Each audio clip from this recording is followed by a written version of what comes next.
Halo semuanya, perkenalkan nama saya Muhammad Rafi Asbar dari TPM 1B. Di sini saya akan menjelaskan metode pengujian dari hardness. Nah, untuk metode pengujian hardness ini pengertiannya adalah suatu metode pengujian yang digunakan untuk mengetahui tingkat kekerasan suatu material. Halo, aku Zakia Mawada. Di sini aku akan menjelaskan tentang uji hardness. Jadi, tujuan uji hardness itu adalah untuk mengetahui kekerasan dari suatu material. Nah, kalian tahu nggak sih metode uji kekerasan itu ada 3, yaitu kekerasan goresan, kekerasan pantulan, dan juga kekerasan tusukan. Nah, kekerasan tusukan itu dibagi menjadi 3 lagi teman-teman. Di sini ada Rockwell yang bentuknya itu melingkar dan mengerucut ke bawah. Yang kedua ada Vickers, yaitu berbentuk kerucut, dan yang ketiga ada Binel, yaitu berbentuk seperti bola. Perkenalkan, nama saya Muhammad Reza. Di sini saya akan menjelaskan alat dan bahan yang digunakan untuk pengujian hardness.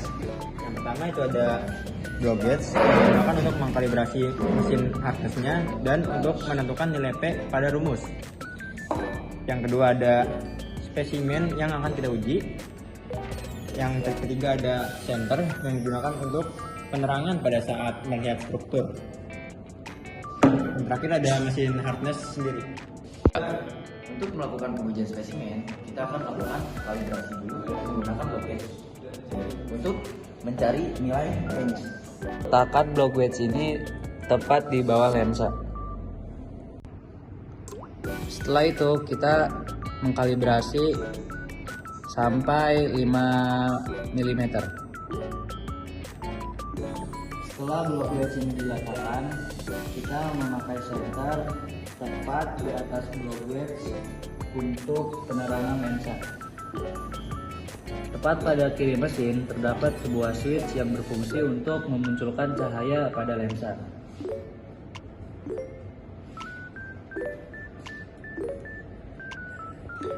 Setelah itu kita menentukan area permukaan block gauge yang ingin kita uji. Jika sudah ditentukan area yang ingin kita uji, tutup kembali switch yang ada di kiri mesin ini. Kemudian kita menggunakan lensanya untuk melihat strukturnya dan menggunakan spindle dengan cara digerakkan searah jarum jam untuk memperjelas struktur tersebut.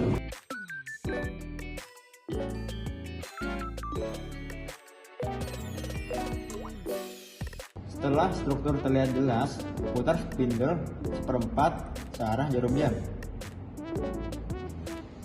Pastikan lensa tidak menabrak block gauge dengan menekan tombol ini. Posisikan lensa yang paling kecil untuk melukai block gauge dengan menekan tombol ini.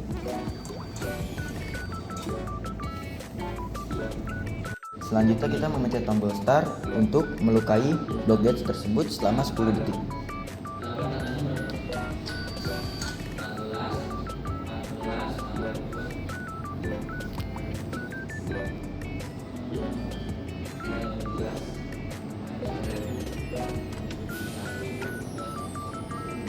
Setelah kita melakukan penusukan 1 kali, karena kita menggunakan kalibrasi 3 titik, maka kita akan memutar sebanyak 1 mili.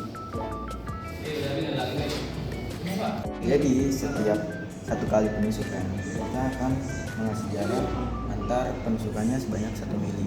Setelah melakukan kalibrasi, kita akan melakukan hal yang sama pada spesimen yang akan kita uji sebanyak 10 titik.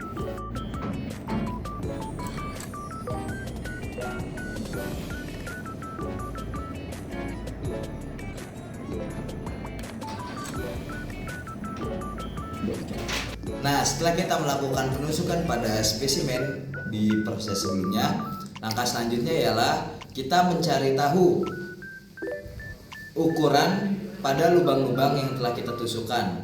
Kita mencari tahu ukuran tersebut menggunakan mikroskop. Nah, alat dan bahan yang kita perlukan dalam proses ini ialah yang pertama tentu saja spesimen yang akan kita uji. Selanjutnya mikroskop dan juga aplikasi MIS Element. Letakkan spesimen tepat di bawah lensa. Oke teman-teman, pertama untuk mencari diagonal dari hardness, kita masuk ke software yang namanya itu Nice Element. Nah kalau udah terbuka, lanjut kita mau fokusin untuk menemukan titik hardnessnya supaya fokus. Dengan cara kita fokuskan sampai dia benar-benar fokus. Nah kalau udah seperti ini, kita mencari letak si titik hardnessnya ini, untuk mencari diagonalnya nih. Nah kalau sudah ketemu, ini kan masih agak blur ya, kita fokusin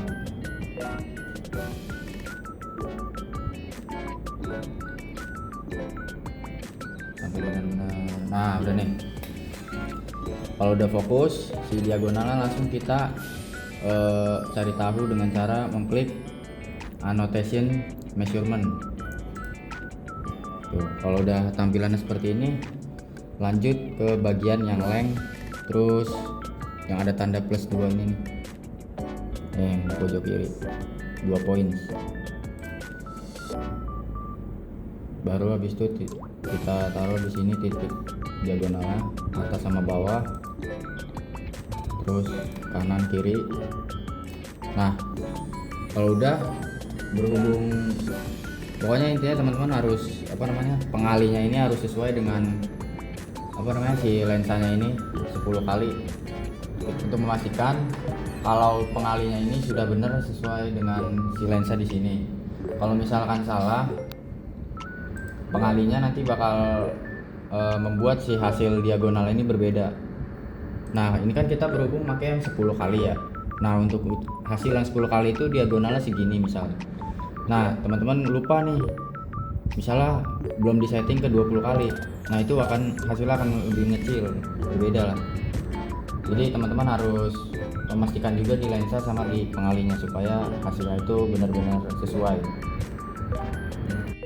Nah, setelah kita cek di mikroskop untuk mencari diagonalnya, maka kita tentukan P-nya terlebih dahulu. Berikut hasil P yang kami temukan. Nah, setelah kita sudah menemukan P rata-ratanya, baru kita bisa mencari HVN untuk material-material lainnya.